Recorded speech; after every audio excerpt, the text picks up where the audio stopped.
Action News Jax begins with breaking news.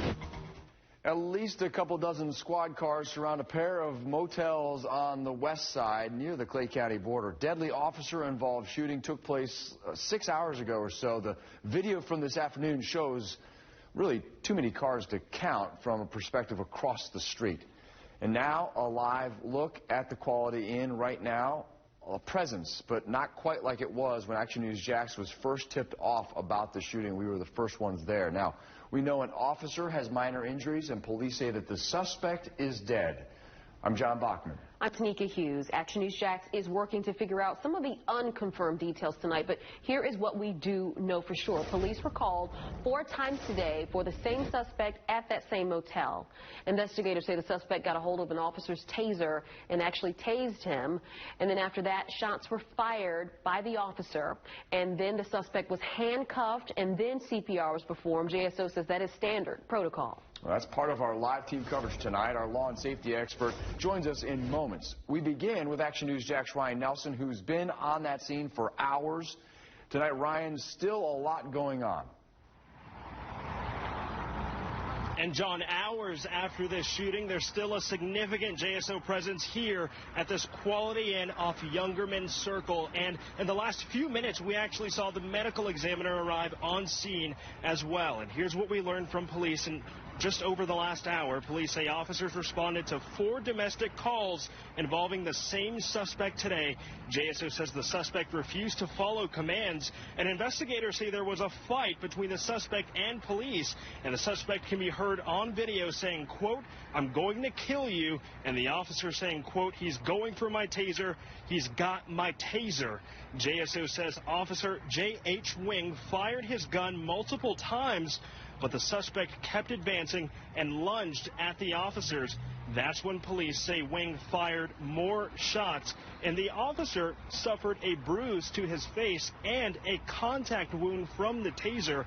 Here's what a neighbor told us they saw earlier today, immediately after that shooting.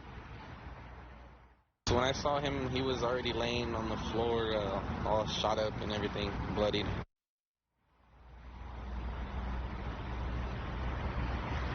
And JSO tells us that Officer J.H. Wing has been a police officer with the Jacksonville Sheriff's Office for 2 years and, as per protocol, has been placed on administrative leave. We're continuing to follow this story, and as soon as we have additional details, we'll be sure to update you on air, online, and on the Action News Jax mobile app.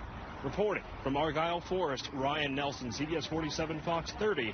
Action News Jax. Our live team coverage continues outside that Quality Inn right now with Action News Jax Christy Turner. Christy, we heard JSO talking about handcuffing the suspect after the shooting.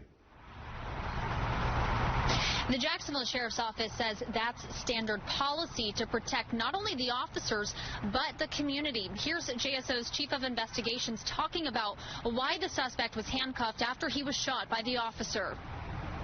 Was he handcuffed at the time? Can you clarify that? He was handcuffed after the incident finished, after he was wounded from police officers' shots.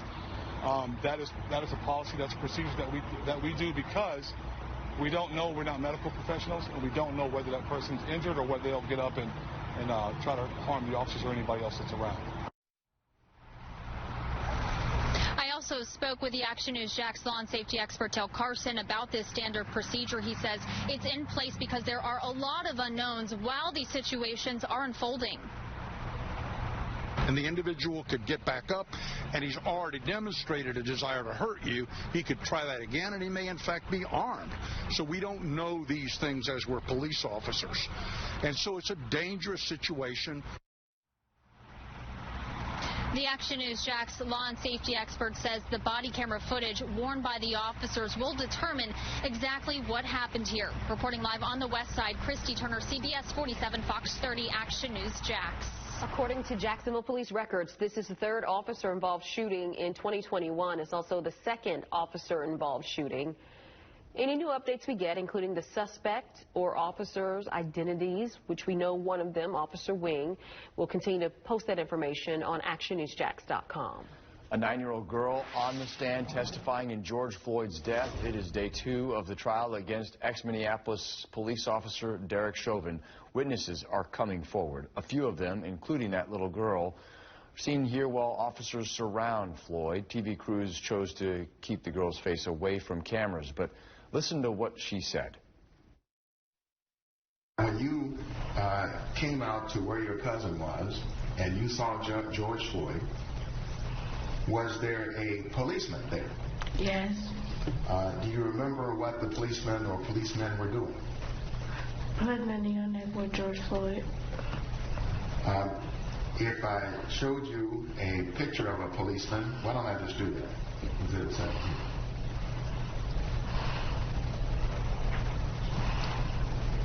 Let me ask you if you recognize the policeman in what's marked as Exhibit 17. Do you recognize this man? Yes. Chauvin is charged with 2nd and 3rd degree murder as well as 2nd degree manslaughter. He has pleaded not guilty. Hearings are done for today. New at 6, the Jacksonville Sheriff's Office is making changes to better respond to mass protests. This comes following protests over George Floyd's death in May. Action News Jax was there as the peaceful protest later turned into civil unrest in downtown Jacksonville. This was after the peaceful protests were over. And in 2 days, 83 people were arrested. 8 officers were hurt. JSO notes that overall tactics were successful, but more resources are needed to disperse crowds sooner. There was also a lack of information shared among officers and a lot of information lost because of an over-reliance on radios and body camera video. The new report also shows that FEMA's mobile field force operations has nearly doubled already to be ready to deploy to cities across the state. A packed house at the pop-up Johnson & Johnson vaccination site. The supply at the Dallas Graham Library ran out before noon today. Johnson & Johnson is the only FDA-approved shot that requires just 1 dose. 250 doses gone in about 2 hours. And now we're wondering, is there a higher demand for that single dose since the places with Pfizer and Moderna don't seem to run out quite as quickly? Action News Jax Bridget Matter is live on the west side. And Bridget, that site was packed up just a few hours ago. It really was, and a lot of those people who were turned away, they say they're not going to look for the Pfizer or Moderna option. They're going to wait for their next chance to get Johnson & Johnson. This site was supposed to run until 7 o'clock, but as you can see, they're all packed up and gone. People are on the hunt for the 1-dose Johnson & Johnson vaccine. Have you been waiting for a Johnson & Johnson opportunity? Yes. I want my vaccine real bad. Today, the state hosted a 1-day mobile site at the Dallas Graham Library off Myrtle Avenue. The 250 doses were spoken for in about 2 hours. I just heard on TV that they're going to have the Johnson & Johnson, and that's the one that I wanted to have. Gonzalo Olivia was the cutoff point in line. Right here is the last one. Site coordinator Sam Velez says they had to turn away dozens of people. Sorry, sir, we're out of the vaccine. Velez says people are waiting for their chance to get the 1-dose option. Everybody asks about the Johnson & Johnson, and they prefer the Johnson & Johnson. Olivier doesn't like needles and wants to get this over with. Well, they're not very sure about the count, so I'm hoping that I will be the last one. The state has hosted 7 mobile sites with the Johnson & Johnson option. Many days running out of the shots. Are you surprised by the turnout? Very surprised by the turnout today. Very surprised. It's a stark difference to the hub site at Gateway, which has the 2-dose Pfizer vaccine. The site coordinator shared with me that tomorrow at the University Park Library, they will set up and offer 400 doses of Johnson & Johnson. Over the next 2 days, there will be 4 mobile sites. Those will be posted on our website, actionnewsjax.com. For now, we're live in Durkeeville. Bridget Matters, CBS 47, Fox 30, Action News Jax. New at 6, Orange Crush on the way to Jax Beach. Video from past festivals on Tybee Island show just how packed it can get. And with so many people there could be some concern about just issues coming to the area. Action News Jax Courtney Cole is live at Jax Beach, and Courtney, Orange Crush was previously in Savannah, but again now it's slated to come here. And parties and events are set to happen and be held at venues throughout Jacksonville Beach and the beaches area June 18th through June 20th. But when I spoke to Jacksonville Beach Mayor Chris Hoffman, she told me that the tough part about this is that this event is not officially permitted with the city. That's the same challenge that leadership in Savannah faced when it was held there. College students and young people from all over look forward to the big beach party known as Orange Crush. This is video from the Beach Bash in previous years on Tybee Island in Savannah. Jacksonville Beach Mayor Chris Hoffman says local law enforcement, including JSO, have already begun actively researching and monitoring the event. They've done a lot of homework. How did it impact Tybee Island? We've spoken to representatives up there. When I worked in Savannah, one of the biggest challenges leadership faced was the traffic the event brought to the small Tybee Island area. Trash left behind after the event was also an issue.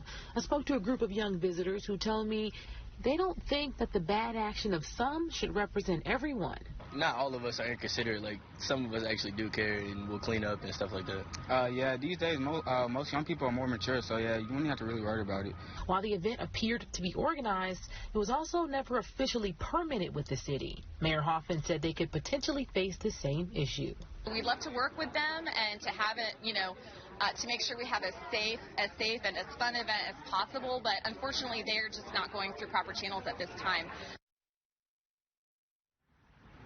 Now, I have reached out to the PR team listed on the Orange Crush website, but I am still waiting to hear back. But what Mayor Hoffman tells me sets them apart from Savannah is their track record with holding large events successfully. So she tells me that they're going to use those lessons that they've learned then and apply it when Orange Crush comes to town in June.